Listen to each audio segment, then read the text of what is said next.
ልጆ ትኩሳት ያዘው፣ ከዛስ ምን ያደርጋሉ? ወዲያው መድኃኒት መስጠት ወይስ ልብስ መደረብ? ቶሎ ብሎ ከፋርማሲ የባክቴሪያ ሽሮፕ ገዝቶ ማስጀመር? ወላጆች እንደዚህ አይነት ውሳኔዎች በሚገርም ሁኔታ የሕፃናትን ጤና ሊያባብሱ ይችላሉ። በዚህ ቪዲዮ 5 ወላጆች በብዛት በሕፃናት ትኩሳት ጊዜ የሚሰሯቸውን ትልልቅ ስህተቶች እነግራቸዋለሁ። በተለይ የመጨረሻው 5ኛው ስህተት እንደ ሕፃን ሐኪምነቴ ያሳስበኛል። አላስፈላጊ መዘናጋትም ፈጥኖ የሕፃናትን ጤና ያወሳስባል። ሰላም፣ እንዴት ናችሁ? ዶክተር ታዲዮስ ሙሉጌታ የሕፃናት ስፔሻሊስት ሐኪም።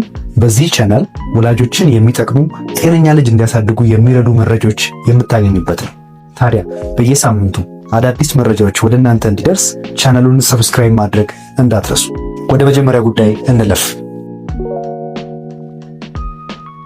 ሕፃኑን ትቶ ቁጥሩን ብቻ መመልከት አንዱ ብዙ ጊዜ ወላጆችን ከሚያደናግሩ ምክንያቶች መሃል ከሆነው እንጀምር። ለምሳሌ እንደ ወላጅ ትኩሳት 39 ዲግሪ ሴልሺየስ ሲደርስ ያስጨንቃል። ነገር ግን አንድ መገንዘብ ያለባችሁ ነገር ደግሞ አለ። የሙቀት መለኪያው ላይ ያለውን ቁጥር ብቻ አትመልከቱ። ትኩሳት በራሱ ብቻውን በሽታ አይደለም። እንደውም ሰውነት በሽታ የመከላከል ሲስተም ወይም ኢሚዩኒቲ ከውጪ ባዕድ ነገር ሲገባበት የሚያሳየው ተፈጥሯዊ ምላሽ ነው። ወላጆች በሥራ አጋጣሚ የልጁ ትኩሳት መጠን 39 40 ገብቶ አክቲቭ የሆነ ንቁ የሆነ ልጅ አጋጥሞኝ ያውቃል። አንዳንድ ጊዜም ደግሞ 38 እንደዚህ አካባቢ ሆኖ በጣም የደከመ ልጅን አጋጥሞኝ ያውቃል። ስለዚህ ይሄ የሚነግረን የትኩሳት መጠኑ ብቻ ሳይሆን የልጁም ሁኔታ የግድ ከግምት ውስጥ መግባት እንዳለበት ነው። ስለሆነም ልጁ ፈሳሽ መውሰድ ይችላል ወይ? ንቃቱ እንዴት ነው? ያተነፋፈስ ሁኔታው ምቾት አለው ወይ? የሚሉትን ጥያቄዎች መመለስ የግድ ያስፈልጋል። ኦኬ ወላጆች፣ ቀጣይ ስህተት ደግሞ በየጊዜው የምመለከተው ነው፣ ልብስ መደራረብ። ብዙ ወላጅ ልጄ ብርድ ብሎታል፣ ስለዚህ ልብስ ልደርብለት ብሎ ልብስ ይጨምራል። እውነት ነው፣ እንዲሁ ለሚሰማው ሰው ልክ ነው። ልጁ ብርድ ብሎታል፣ ስለዚህ ልብስ መጨመር ሊያስፈልግ ይችላል። ነገር ግን በሳይንሱ ሰውነት ከሚፈልገው ነገር በተቃራኒው ነው የተደረገው። ወላጆች ትኩሳት የሰውነትን የውስጥ የሙቀት መጠን ከፍ ያደርጋል። ስለዚህ ልብስ ጨመሩ ማለት ሙቀቱን አፍኖ ይዘዋል። ከዚህ የተነሳ ሙቀት ይበልጥ እየጨመረ ይመጣል ማለት ነው። ስለሆነ ሳሳ ያለ ልብስ ማልበስ፣ ልጁ ያለበትን ክፍል ንፋስ እንዲያገኘው ማድረግ፣ ፈሳሽ መስጠት። እስቲ ወላጆች እርሶስ እንደዚህ አድርገው ያውቃሉ? እርሶ ብቻ ሳይሆኑ ብዙ ወላጅ ተሳስቶ እንደዚህ ያደርጋል። ፈጥኖ የባክቴሪያ ሽሮፕ ማስጀመር። ይሄ ከሁሉም በተደጋጋሚ የሚታይ ስህተት ነው። ሕፃኑ ትኩሳት ይጀምረዋል። ከዛም ቤተሰብ ይሄ ችግር ሳይባባስ ቶሎ ብዬ መድኃኒት ላስጀምረው ይልና ፋርማሲ ሄዶ የባክቴሪያ ሽሮፕ ይገዛል። እዚህ ጋር ነው ትልቁ ስህተት። አብዛኛው የሕፃናት የትኩሳት መንስኤ ቫይረስ ነው። ቫይረስ ደግሞ በባክቴሪያ ሽሮፕ አይታከምም። 2 ስህተት እየፈጸሙ ነው። አንደኛ፣ አላስፈላጊ ለሆነ የመድኃኒት ሳይድ ኢፌክት ልጁን እያጋለጡ ነው። ሁለተኛ፣ የአንቲባዮቲክ ሬዚስተንስ ወይም መድኃኒት ሰውነትን የመላመድ ሁኔታም እያለማመዱ ነው ማለት ነው። አንድ በሥራ አጋጣሚ ያጋጠመኝን ነገር ልንገራችሁ። ሕፃኗ ትኩሳት ይጀምራታል። ወዲያው ቤተሰብ ከፋርማሲ የባክቴሪያ ሽሮፕ ያስጀምራል። ሽሮፑን ለ3 ተከታታይ ቀናት ትወስዳለች። ትኩሳቱ ላይ ምንም ለውጥ አላመጣም። ታዲያ ሲቸግራቸው ወደ ሕክምና ተቋም ይዘዋት ይመጣሉ።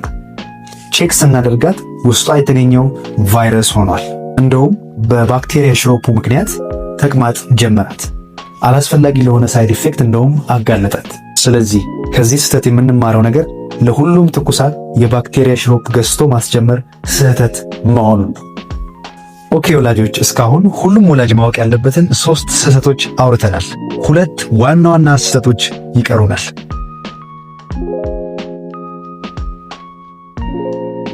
መጠኑ የበዛ የትኩሳት ሽሮፕ መስጠት።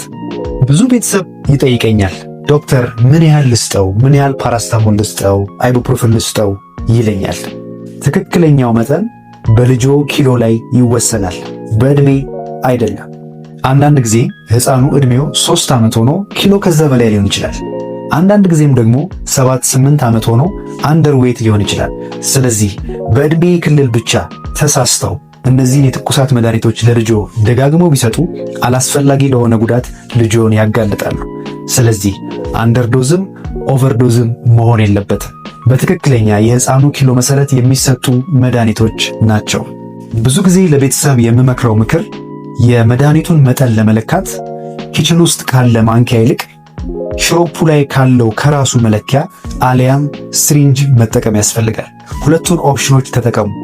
እንዲሁ ዝም ብሎ በምታገኙት ማንኪያ ለክታችሁ አትስጡ። ኦኬ ወላጆች፣ 5ኛው ስህተት ላይ ደርሰናል።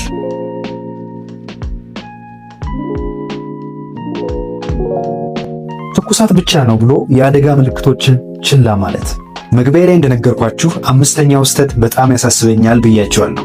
ሕፃናትን ትኩሳት ብቻውን ችግር ላይ አይጥላቸውም።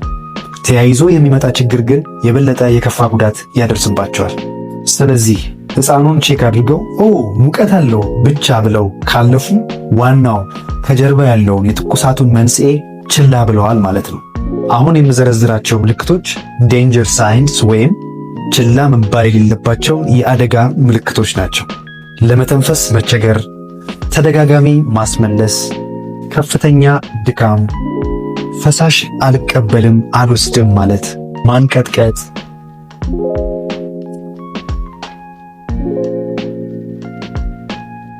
አንገትን ለማንቀሳቀስ መቸገር፣ ከ3 ወር በታች የሆነ ልጅ ከሆነ ማንኛውም የሙቀት መጠን ሆኖ ዕድሜው ከ3 ወር በታች ከሆነ ማለቴ ነው። እነዚህን ምልክቶች ካዩ ቆይ እስቲ ትንሽ ጊዜ ሊየው ቤት ላቆየው ብለው አይዘናቡ። የግድ የሕክምና ቼክአፕ ይፈልጋል። ኦኬ ወላጆች፣ እስቲ ባጭሩ 5ቱን ስህተቶች ላስታውሳችሁ።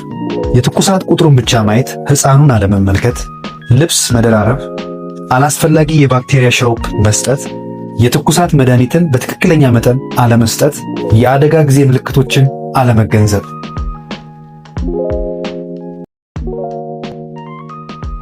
እሺ ወላጆች፣ ይሄ ቪዲዮ ጠቃሚ ሆኖ ካገኙት ላይክ፣ ሼር፣ ሰብስክራይብ ማድረግ እንዳይረሱ።